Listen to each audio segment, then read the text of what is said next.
যুক্তরাষ্ট্রের প্রেসিডেন্ট ইরানকে হুমকি দিলেও যুদ্ধে লক্ষ্য অর্জন সম্ভব নয় এমন দাবি করে সেফ এক্সিটের পথ খুঁজছেন মার্কিন শীর্ষ জেনারেল ড্যান কেইন।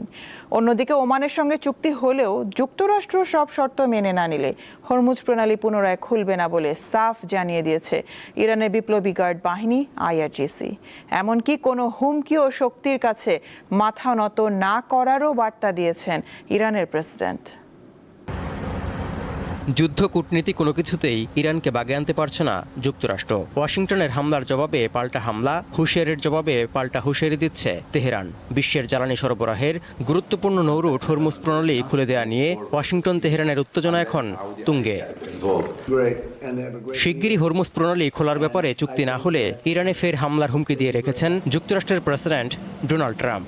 অন্যদিকে কোনো শক্তির কাছে মাথা নত না করার কথা জানিয়েছেন ইরানের প্রেসিডেন্ট মাসুদ পেজেশকিয়ান। এমনকি পাকিস্তানে স্বাক্ষরিত সমঝোতা স্মারক লঙ্ঘনের জন্য অভিযুক্ত করেছে তেহরান।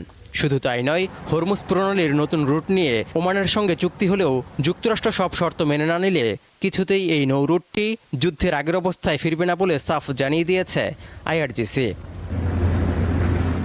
এমন উত্তেজনার মধ্যে সামনে এলো চাঞ্চল্যকর তথ্য। খোদ যুক্তরাষ্ট্রের শীর্ষ জেনারেল ড্যান কেইন মনে করছেন, ইরান যুদ্ধে শুধু বিমান হামলার মাধ্যমে প্রেসিডেন্ট ডোনাল্ড ট্রাম্পের লক্ষ্য অর্জন সম্ভব নয়, বরং সংঘাত আরও বাড়লে উল্টো যুক্তরাষ্ট্রের জন্যই ক্ষতিকর হতে পারে। তাই যুদ্ধ থেকে বের হওয়ার নিরাপদ পথ খুঁজছেন যুক্তরাষ্ট্রের এই শীর্ষ জেনারেল। সংশ্লিষ্ট 3 সূত্রের বরাতে এমন খবর প্রকাশ করেছে খোদ মার্কিন গণমাধ্যম সিএনএন।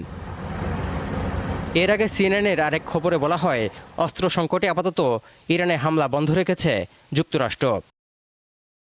এদিকে সৌদি আরব ও ইয়েমেনের হুতি বিদ্রোহীদের মধ্যে পাল্টা হামলা পশ্চিম এশিয়ার উত্তেজনাকে আরও তীব্র করে তুলেছে।